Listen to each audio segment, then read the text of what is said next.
ഇന്നലെ തിരുവനന്തപുരത്ത് നിന്ന് വന്ന വലിയ സങ്കടപ്പെടുന്ന ഒരു വാർത്തയുണ്ടായിരുന്നു. വിഴിഞ്ഞത്തെ ഹോട്ടലിൽ നിന്ന് ഭക്ഷണം കഴിച്ച് 2 പേർ മരണപ്പെട്ട സംഭവം നമ്മളെ വല്ലാതെ ദുഃഖിപ്പിച്ചു കളഞ്ഞു. ആ സംഭവം ഏതായാലും ആ വിഷയത്തിൽ എന്താണ് സംഭവിച്ചത് എന്ന് നമുക്ക് അറിയേണ്ടതുണ്ട്. ഭക്ഷണത്തിൽ ഏതെങ്കിലും വിധത്തിലുള്ള ഭക്ഷ്യവിഷബാധ ഉണ്ടായിട്ടുണ്ടോ എന്ന് പരിശോധിക്കുന്നുണ്ട്. അതിന്റെ പരിശോധനാ ഫലം ഇന്ന് പുറത്തു വരുമെന്നതാണ് ഏറ്റവും പ്രധാനപ്പെട്ട കാര്യം. നിലമേൽ സ്വദേശികളായ ഷാജി, ഭാര്യമാതാവ് റഷീദ ബീവി എന്നിവരാണ് മരിച്ചത്. വിവരങ്ങളുമായി ഇപ്പോൾ ദിൽന തിരുവനന്തപുരത്ത് നിന്ന് ചേരുകയാണ്. നോക്കാം എങ്ങനെയാണ് ആരോഗ്യവകുപ്പിന്റെ നടപടികൾ ഈ വിഷയത്തിൽ പുരോഗമിക്കുന്നതെന്ന്. Dilna, good morning. നമ്മളെ വല്ലാതെ സങ്കടപ്പെടുത്തിയൊരു വാർത്തയായിരുന്നു വിഴിഞ്ഞത്ത് നിന്ന് എത്തിയത്. കാരണം മത്സ്യവിഭവങ്ങൾ കഴിക്കാനായി എപ്പോഴും ആളുകൾ വിഴിഞ്ഞത്തേക്ക് പോകുന്നത് നമുക്കറിയാവുന്നതാണ്. അവിടെ അസ്മാക് എന്ന് പറയുന്ന ഹോട്ടലിൽ ഭക്ഷണം കഴിക്കുന്നു, ആളുകൾ മരിക്കുന്ന സാഹചര്യം ഉണ്ടാകുന്നു. അതിന്റെ വിശദമായ പരിശോധനാ ഫലം വന്നാൽ മാത്രമേ എന്താണ് സംഭവിച്ചത് എന്ന് നമുക്ക് മനസ്സിലാക്കാൻ കഴിയുകയുള്ളൂ. ഇന്ന് ആ പരിശോധനാ റിപ്പോർട്ട് കിട്ടുമോ? അതെ മനു, വെരി ഗുഡ് മോർണിംഗ്. ഇന്നലെയാണ് വിഴിഞ്ഞത്ത് അസ്മാക് എന്ന ഹോട്ടലിൽ മത്സ്യവിഭവങ്ങൾ കഴിച്ച് 2 പേര് മരിച്ചത്. ഭക്ഷ്യവിഷബാധയാണ് എന്നായിരുന്നു പ്രാഥമിക വിവരം എന്ന് പറയുന്നത്. പക്ഷേ അത് ഉറപ്പിക്കാൻ സാധിക്കുന്നതല്ല. കാരണം പോസ്റ്റ്മോർട്ടം റിപ്പോർട്ട് വന്ന ശേഷം മാത്രമേ അത് ഭക്ഷ്യവിഷബാധയാണോ എന്ന് തീർപ്പാക്കാൻ കഴിയുള്ളൂ. കാരണം ദിവസേന 500ഉം 1000ഉം ആൾക്കാർ വന്ന് ഭക്ഷണം കഴിക്കുന്ന ഒരു ഹോട്ടലാണ് വിഴിഞ്ഞത്തെ. അത്യാവശ്യം ജനശ്രദ്ധയുള്ള ഒരു ഹോട്ടൽ തന്നെയാണ്. മാത്രമല്ല ഇന്നലെ അവർ ഒരു 5-അംഗ കുടുംബമാണ്. ഇന്നലെ ഒരു 11 മണിയോടുകൂടിയാണ് ഈ 5-അംഗ കുടുംബം ആ ഹോട്ടലിൽ എത്തി ഭക്ഷണം കഴിക്കുന്നത്. തിരിച്ചു പോരുന്ന വഴിക്ക് നിലമേലിൽ വെച്ചിട്ടാണ് ആദ്യം ഭാര്യ മാതാവിനാണ് ഒരു ദേഹാസ്വാസ്ഥ്യം വരുന്നത്. ഒരു ഛർദിയും ഒരു ബുദ്ധിമുട്ടും ഒക്കെ ഉണ്ടാകുന്നത്. പിന്നീട് ഇത് മരുമകനായ ഈ ഷാജിക്കും വരികയായിരുന്നു. അവിടെ നിന്ന് നിലമേൽ ഹോസ്പിറ്റലിലേക്ക് കൊണ്ടുപോവുകയും അവിടെ നിന്ന് തിരുവനന്തപുരം മെഡിക്കൽ കോളേജിലേക്ക് കൊണ്ടുവരികയും ചെയ്യുന്നതിനിടെയാണ് ഷാജി മരിച്ചത്. പിന്നീട് ഈ ഒരു അദ്ദേഹത്തിൻ്റെ ഭാര്യയ്ക്കും ഒരു പ്രശ്നമുണ്ടായിട്ടുണ്ട്. കാരണം മറ്റ് 3 പേർക്കും 2 പേർക്കും മക്കൾക്കൊന്നും തന്നെ ഒരു പ്രശ്നം ഉണ്ടായിട്ടില്ല. അതുകൊണ്ട് തന്നെ ഇത് ഏതെങ്കിലും തരത്തിലുള്ള ഭക്ഷ്യവിഷബാധയാണോ എന്നതിൽ വ്യക്തത വന്നിട്ടില്ല. ഇന്ന് ഈ ഭക്ഷണ സാമ്പിളിൻ്റെ പരിശോധനാ ഫലം പുറത്തു വരും.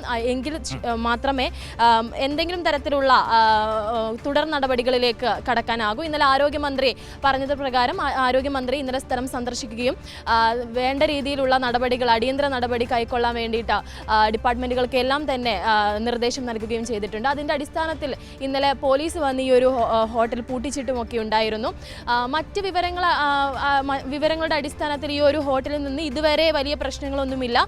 ഈ മരിച്ച 2 പേർക്ക് അലർജിയുടെ പ്രശ്നമുണ്ടായിരുന്നു, അല്ലെങ്കിൽ അത്തരത്തിലുള്ള എന്തെങ്കിലും. ഇപ്പോൾ പല മനുഷ്യർക്കും ഉണ്ടാവുന്നതാണ് ഈ മത്സ്യവിഭവങ്ങൾ. കൊഞ്ച്, കണവയൊക്കെ കഴിച്ചപ്പോൾ ഇന്നലെ ഇവർ കഴിച്ചതും ഈ കൊഞ്ച്, കണവ തുടങ്ങിയ മത്സ്യവിഭവങ്ങൾ തന്നെയാണ്. അതുകൊണ്ട് തന്നെ പലർക്കും ഇത്തരത്തിലുള്ള അലർജിയും പ്രശ്നങ്ങളും ഒക്കെ ഉണ്ടാവുന്നുണ്ട്.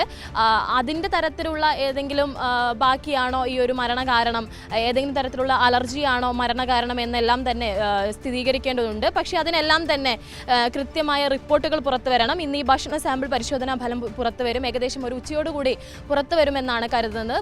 പോസ്റ്റ്മോർട്ടം റിപ്പോർട്ട് വന്നാൽ മാത്രമേ നമുക്ക് ഇതൊരു കൃത്യമായ പൂർത്തീകരണത്തിലേക്ക്, ഇതൊരു ഭക്ഷ്യവിഷബാധയാണോ അതോ മറ്റെന്തെങ്കിലും ആണോ എന്നതിലേക്ക് ഒരുപാട് സംശയങ്ങൾ നമ്മുടെ മുൻപിലുണ്ട്. ഒന്ന്, അവർക്ക് അലർജി ഉണ്ടായിരുന്നു എന്നൊരു പ്രശ്നം നിൽക്കുന്നുണ്ട്.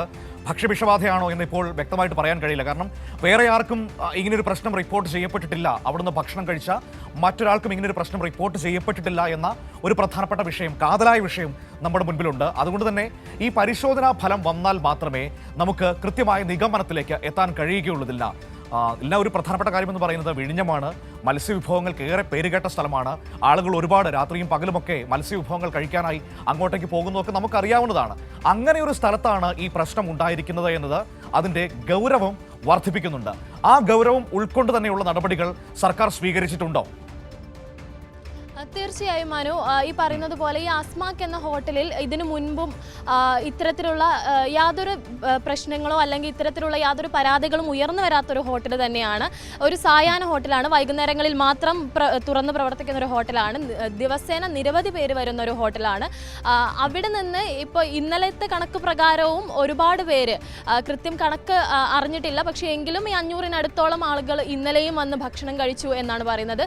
അതിൽ ഈ 3 പേർക്ക് മാത്രം പ്രശ്നം പ്രശ്നം വരുന്നുണ്ടെങ്കിൽ അത് അവരുടെ അലർജിയുടെയോ അല്ലെങ്കിൽ അവരുടേതായിട്ടുള്ള എന്തെങ്കിലും ദേഹാസ്വാസ്ഥ്യമോ ആയിരിക്കാം എന്നുള്ളൊരു പ്രാഥമിക നിഗമനം തന്നെയാണ് വരുന്നത്.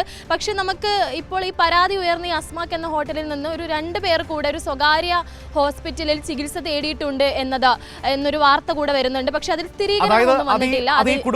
ഈ കുടുംബവുമായി ബന്ധപ്പെട്ടവരാണോ അതോ അവർക്ക് പുറത്തുനിന്നുള്ള ആളുകളാണോ ഇപ്പോൾ 2 പേർ കൂടി പരിശോധന ആശുപത്രിയിൽ അഡ്മിറ്റ് ആയിട്ടുണ്ടോ എന്ന് കേൾക്കുന്നത്? അതിൽ വ്യക്തത വരുന്നേ ഉള്ളൂ മനു. ഈ പുറത്തു നിന്നുള്ള 2 പേരാണ് എന്നാണ് ഇപ്പോൾ അറിയാൻ സാധിച്ചത്. കാരണം ഈ കൂടെ ഉണ്ടായിരുന്ന 2 കുട്ടികൾക്ക് യാതൊരു പ്രശ്നവും ഇതുവരെ പറയുന്നില്ല. അതുകൊണ്ട് തന്നെ ഈ 2 പേർ പുറത്തു നിന്നുള്ള ആളുകളാണ് എന്നാണ് അറിയാൻ സാധിക്കുന്നത്. അതിൽ കൂടുതൽ വ്യക്തത വരുന്നതേ ഉള്ളൂ. മറ്റൊന്ന്, ഈ പറയുന്നത് പോലെ സർക്കാർ ആരോഗ്യമന്ത്രി ഈ ഒരു പ്രശ്നം നടന്ന ഉടൻ തന്നെ ഈ ഒരു സ്ഥലം സന്ദർശിക്കുകയും വേണ്ട നടപടികൾ കൈക്കൊള്ളുകയും ചെയ്തിട്ടുണ്ട്. എല്ലാ ഡിപ്പാർട്ട്മെന്റിന്റെ അടുത്തും കൃത്യമായ റിപ്പോർട്ട് മന്ത്രി തേടിയിട്ടുണ്ട്. അതിൻ്റെ അടിസ്ഥാനത്തിലാണ് ഇപ്പോൾ ഇന്ന് ഭക്ഷണ സാമ്പിൾ പരിശോധനാ ഫലം ഇന്ന് പുറത്തു വരുന്നതും അതിനുശേഷം മാത്രമേ എന്തെങ്കിലും തരത്തിലുള്ള ഇതിന്റെ കാരണം എന്താണ്, ഈ ഒരു മരണ കാരണം എന്തെങ്കിലും തരത്തിലുള്ള പ്രധാനമായും കുറച്ച് ശാസ്ത്രീയ പരിശോധനാ ഫലങ്ങൾ തന്നെയാണ്. ഒന്ന് ഈ പറഞ്ഞതുപോലെ ഭക്ഷണ സാമ്പിളിന്റെ പരിശോധനാ ഫലം, മറ്റൊന്ന് ഈ പോസ്റ്റ്മോർട്ടം റിപ്പോർട്ട്, ഒപ്പം തന്നെ ഇവരുടെ ആന്തരിക അവയവ പരിശോധനാ റിപ്പോർട്ടും കൂടി ഒരു പക്ഷേ വരാനുണ്ട്. ഇന്ന് ഈ റിപ്പോർട്ടുകളുടെ പ്രാഥമിക റിപ്പോർട്ട്, പൂർണ്ണമായ റിപ്പോർട്ടല്ല, പ്രാഥമിക റിപ്പോർട്ടെങ്കിലും ഇന്ന് കിട്ടാനുള്ള സാധ്യതയുണ്ട്. ഇല്ല, ഏകദേശം ഒരു 14 ദിവസമെങ്കിലും പോസ്റ്റ്മോർട്ടം റിപ്പോർട്ടിനായിട്ട് കാത്തിരിക്കേണ്ട ഒരു സ്ഥിതി ഉണ്ട്. പക്ഷേ ഇന്ന് ഏതായാലും പോസ്റ്റ്മോർട്ടം റിപ്പോർട്ട് പുറത്തു വരാനുള്ള സാധ്യതയില്ല. ഇന്ന് ഈ ഭക്ഷണ സാമ്പിളിന്റെ പരിശോധനാ ഫലം മാത്രമേ പുറത്തു വരൂ എന്നാണ് അറിയാൻ സാധിച്ചത്. ശരി, ഏതായാലും നമുക്ക് നോക്കാം. ദിൽന, എന്തായാലും ഏറ്റവും ആശങ്കപ്പെടുത്തുന്ന കാര്യമാണ്. കാരണം ഈ തിരുവനന്തപുരത്ത് നിന്നൊക്കെ ഒരുപാട് ആളുകൾ ഈ വിഴിഞ്ഞത്തിൻ്റെ ഒരു പ്രത്യേകത എന്ന് പറയുന്നത് വൈകുന്നേരങ്ങളിൽ പ്രവർത്തിക്കുന്ന ഒരുപാട് ഈ മീൻ വിഭവങ്ങൾ വിൽക്കുന്ന കുറേ ഹോട്ടലുകളുണ്ട്. ഒരുപാട് ആളുകൾ തിരുവനന്തപുരത്ത് നഗരത്തിൽ നിന്ന് നഗരത്തിന് പുറത്തു നിന്നൊക്കെ വൈകുന്നേരങ്ങളിൽ രാത്രികളിൽ അങ്ങോട്ടേക്ക് ഭക്ഷണം കഴിക്കാനായി പോകാറുണ്ട്. പ്രത്യേകിച്ചും മത്സ്യവിഭവങ്ങൾ തന്നെയാണ് എല്ലാവരുടെയും ഫേവറേറ്റുകൾ എന്ന് പറയുന്നത്. കുറേ പേരുകേട്ട ഹോട്ടലുകളുണ്ട്. അപ്പോൾ അങ്ങനെയുള്ള ഒരു സ്ഥലത്താണ് ഈ അപകടം സംഭവിച്ചത് എന്നത് ആശങ്ക വർദ്ധിപ്പിക്കുന്നുണ്ട്. കാരണം ഒരുപാട് ആളുകൾ എത്തുന്ന സ്ഥലമാണല്ലോ. പക്ഷേ ഇവിടുത്തെ ഒരു വിഷയം എന്ന് പറയുന്നത് ഈ കുടുംബത്തിലെ ഇവർക്ക് മാത്രമാണ് പ്രശ്നമുണ്ടായിട്ടുള്ളത്. ഇന്നിപ്പോൾ കേൾക്കുന്നു 2 പേർ കൂടി പുറമേ നിന്ന് ചികിത്സ തേടിയിട്ടുണ്ട് എന്ന് കൂടി നമ്മൾ കേൾക്കുന്നുണ്ട്. ഏതായാലും ആദ്യം നമുക്ക് പരിശോധനാ ഫലം വരട്ടെ, അതിനു വേണ്ടിയിട്ട് കാത്തിരിക്കാം. പ്രധാനമായും ഭക്ഷണ സാമ്പിളിന്റെ പരിശോധനാ ഫലം, മറ്റൊന്ന് പോസ്റ്റ്മോർട്ടം റിപ്പോർട്ട്, ആന്തരിക അവയവങ്ങളുടെ പരിശോധനാ ഫലം, ഇതൊക്കെയാണ് നമ്മൾ കാത്തിരിക്കുന്നത്. ഇനി അവരുടെ എന്തെങ്കിലും, ഇപ്പോൾ ദിലിന പറഞ്ഞതുപോലെ അലർജിയുടെ പ്രശ്നങ്ങളൊക്കെ ഉണ്ടായിരുന്നു എന്ന് കേൾക്കുന്നു. ഇനി അതിൻ്റെ എന്തെങ്കിലും കുഴപ്പമാണോ അതല്ല ഭക്ഷണത്തിൻ്റെ കുഴപ്പമാണോ എന്ന് നമുക്ക് ആ പരിശോധനാ ഫലങ്ങൾ വന്നതിന് ശേഷം മാത്രമേ കൃത്യമായ നിഗമനത്തിലേക്ക് എത്താൻ കഴിയുകയുള്ളൂ എന്നതാണ് അതിൻ്റെ പ്രശ്നമെന്ന് പറയുന്നത്. പക്ഷേ ആശങ്ക പരിഹരിക്കപ്പെടേണ്ടത് തന്നെയാണ്. കാരണം ഒരുപാട് ആളുകൾ ഭക്ഷണം കഴിക്കാൻ എത്തുന്ന ഒരു ഹബ്ബാണ് ഇപ്പോൾ വിഴിഞ്ഞമെന്ന് പറയുന്നത്. തുറമുഖമൊക്കെ വന്നതോടുകൂടി ഈ തുറമുഖവും കണ്ട് വൈകുന്നേരങ്ങളിൽ ഭക്ഷണവും കഴിച്ചു മടങ്ങുന്ന ഒരുപാട് കുടുംബങ്ങളെ നമുക്കറിയാം. അപ്പോൾ അത് അവരുടെയൊക്കെ ആശങ്ക മാറ്റേണ്ടതുണ്ട്. അതല്ലെങ്കിൽ ആ പ്രദേശത്തെ വ്യാപാര മേഖലയ്ക്ക് തന്നെ അത് തിരിച്ചടിയാകുമെന്ന കാര്യത്തിൽ ഒരു സംശയവുമില്ല.